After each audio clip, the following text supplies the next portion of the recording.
Hi வணக்கம். காடை முட்டை வறுவல் பண்ணுறதுக்கு ஒரு பாத்திரத்தில் தண்ணி கொதிக்க வச்சுருக்கேன். அதில் ஒரு டேபிள் ஸ்பூன் அளவு உப்பு போட்டுட்டு காடை முட்டையெல்லாம் அதில் போட்டிருக்கிறேன்.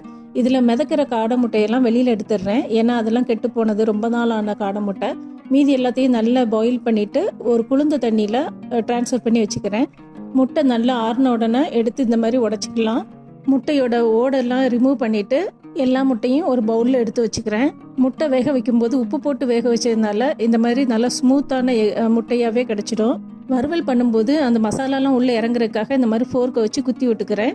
இப்போ ஒரு கடாயை ஸ்டவ்வில் வச்சு 1 டேபிள் ஸ்பூன் அளவு ஆயில் ஊற்றிக்கிறேன். 1 டீஸ்பூன் உப்பும் 1 டீஸ்பூன் காஷ்மீரி மிளகாத்தூளும் போட்டுக்கிறேன். 1/4 டீஸ்பூன் கரம் மசாலா போட்டுக்கிறேன். இதை நல்லா மிக்ஸ் பண்ணி விட்டுட்டு உரிச்சு வச்சிருக்கிற காடை முட்டையெல்லாம் இதில் போட்டு நல்லா பரட்டி விடுவோம். ஒரு 2 நிமிஷத்தில் நமக்கு இந்த மசாலா எல்லாமே நல்லா கோட்டாகி சூப்பரான காடை முட்டை ஃப்ரை ரெடி ஆயிடுச்சு.